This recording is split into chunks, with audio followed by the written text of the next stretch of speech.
Ramadan itu tuh dia benar-benar nggak maksimal banget ngejalanin Ramadan. Puasa tuh cuma kuat sampai hari kelima, habis itu nggak puasa karena dia bilang dia nggak bisa pipis, nggak bisa minum obat, kan kebetulan memang hidupnya udah disupport sama banyak obat gitu. Terus minggu sebelum lebaran udah ngeliat banget kalau dia tuh sakit.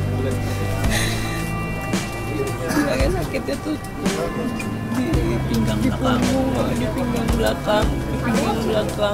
tapi kok aku ngeliat lama-lama badannya udah mulai kuning. Aku berpikirnya waktu itu cuman secara kami awam gitu, takutnya tuh biasanya kalau orang kuning itu kan biasa gejalanya tuh liver kan, entah ada gangguan liver atau empedu gitu. Biasanya kan itu bilirubinnya tinggi kan kalau kayak anak bayi gitu, pasti ada sesuatu yang salah badannya dia gitu. Tapi dia tuh nggak pernah mau dibawa ke dokter, udah dibujukin ke rumah sakit nggak mau. Sampai lebaran tuh dia nggak bisa turun, nggak bisa ikutan sholat id. Lebaran tuh nggak happy banget, pokoknya dia kesakitan. Sampai tanggal 3 Mei akhirnya dia mau untuk dibawa ke rumah sakit. Dia Nyerah, tapi dengan satu syarat, minta dibawa ke rumah sakit, minta dibawa ke dokter syaraf dulu. Dari situ baru mau dibawa ke rumah sakit gitu. Udah kita masukin ke satu rumah sakit, karena nggak memadai alatnya akhirnya kita pindahin ke rumah sakit yang lebih komplit peralatannya gitu. Terus walaupun tuh jauh banget dari rumah Apang gitu, dipindahin akhirnya ke RSPAD Gatot Subroto. Di situ dapat penanganan yang luar biasa, dapat pertolongan yang luar biasa. Dari situ baru kita tahu, kita di rumah sakit yang awal tuh kita tahu karena dokter bilangnya cuma pembengkakan liver sama saluran empedunya, sama kantong empedunya itu banyak batu. Tapi begitu pindah ke RSPAD, dokter bedahnya itu dokter bedah apa sih, digestif ya, pokoknya bagian pencernaan tuh langsung menafsirkan kalau dia curiga papa aku tuh ada cancer gitu. Aku tuh kaget sebenarnya. Bener aja satu hari setelah dicek semuanya, ternyata kansernya itu udah stadium 4 karena CA-nya itu udah lebih dari 500. Dengan kondisinya dia yang makin menurun. Kami dari pihak keluarga dan tim dokter menyarankan untuk nggak kasih tahu papa kalau dia itu cancer sebenarnya. Dan ternyata cancernya itu tuh udah banyak banget, udah menyebar kemana-mana, lever, saluran empedu, usus 12 jari, bahkan sampai ke usus halus gitu. Dan itu kita mau bunga-bungahin dia untuk operasi, sebenarnya mau dibikin jalur bypass aja dari pankreasnya supaya bisa ngeluarin racun-racunnya dia. Ternyata badannya dia nggak sanggup, ritme jantungnya dia tuh nggak memungkinkan untuk dia dibius total. Akhirnya dokter cuma bisa bikin lubangin untuk ngeluarin bilirubinnya aja, dibius lokal gitu. Dari situ mulai keadaannya nggak membaik, dan kayaknya emang dia udah tahu kalau dia nggak akan bertahan lama.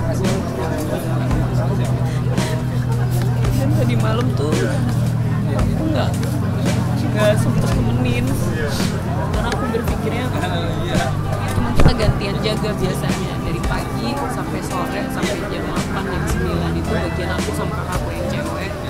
Terus malam itu bagian pagi tuh kakakku yang cowok sama ada caregivernya gitu yang harus standby setiap saat gitu. Jadi biar kita nggak habis tenaga juga, karena kebetulan di rumah aku tuh jauh banget rumah sakitnya. Tapi ternyata dia nggak mau kita. Tadi malam tuh kayaknya dia udah give up, udah sakit banget. Bahkan dia perginya pun nggak bersuara, nggak iya, nggak ada suara, nggak ada rintihan, nggak ada bilang sakit atau apa, nggak ada. Cuman udah diupayakan berbagai macam sama suster sama dokter, memang ini jalan yang terbaik. Iya, usaha dari RSPAD juga sudah maksimal, sudah sepenuhnya lah diberikan kepada kita gitu.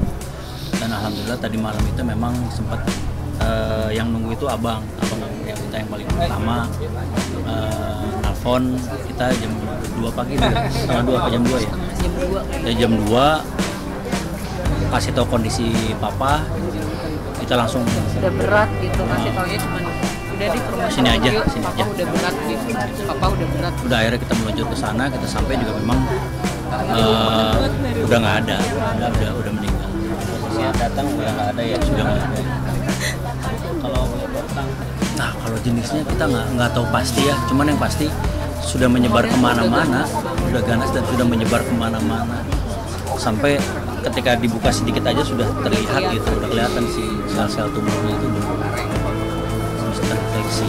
Papa aku tuh orangnya sebenarnya nggak banyak ngeluh ya kalau cerewet, bawel, rewel tuh ya lumrah lah, namanya orang tua gitu. Kita sadar bahwa mereka akan kembali lagi seperti anak-anak gitu, kayak ya sebenarnya bukan cerewet sih, bukan rewel ya, masalah biasa lah gitu, nggak ada yang menyusahkan kita gitu. Cuman yang memang aku seselin adalah dia tuh orangnya kan saking keras kepalanya tuh, disuruh ke dokter aja dia nggak mau, padahal dia tahu badan dia tuh udah sakit, dia lihat kok perubahan badan dia tuh udah kuning, cuman dia nggak mau dibawa ke rumah sakit gitu. Dan untuk supaya kita nggak bawa dia ke rumah sakit tuh dia nggak ngeluh, padahal begitu kita bawa ke UGD tuh semua dokter ngeliat udah badannya kuning tuh, dokter udah bilang ini tuh sakit banget loh Pak, kok bisa-bisanya Bapak bertahan sih, ini tuh sakit Pak, sakit banget Pak ini gitu. Kita baru tahu memang itu ternyata memang sakit banget gitu. Semua dokter yang ngeliat dia pasti bilang gitu. Kita manggilnya Ato ya, karena anak-anak cucu-cucunya itu manggilnya memang Ato dari kecil. Dan saya jujur saya kehilangan Pak, aku tuh sayang banget karena memang setahun terakhir ini tuh di rumah, kehilangan partner sholat Jumat, kehilangan teman ke masjid. Biasa kan kalau ke masjid itu boncengan sama saya masjid akhir-akhir sebelum sakit tuh nggak mau lagi ke masjid, nggak kuat. Udah ya, atau di rumah aja, ayo tuh pakai kursi aja.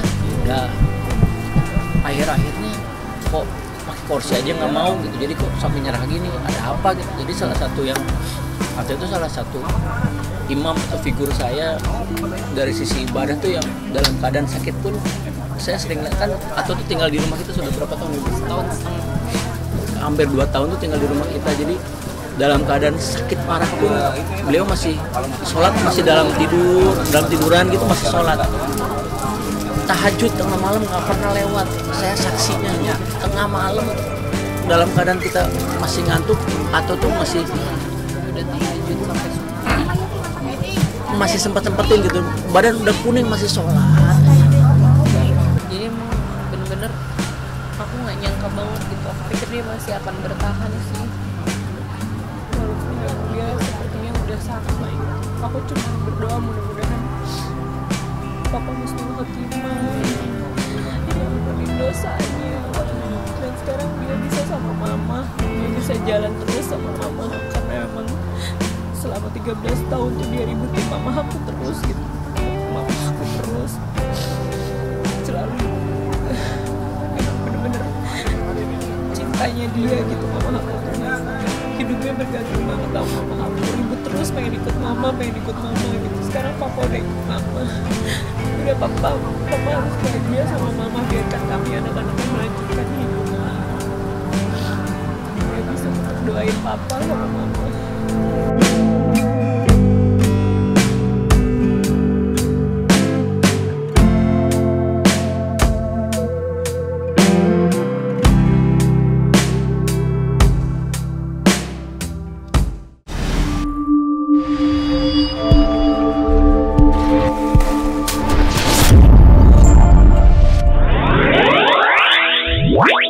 Wow.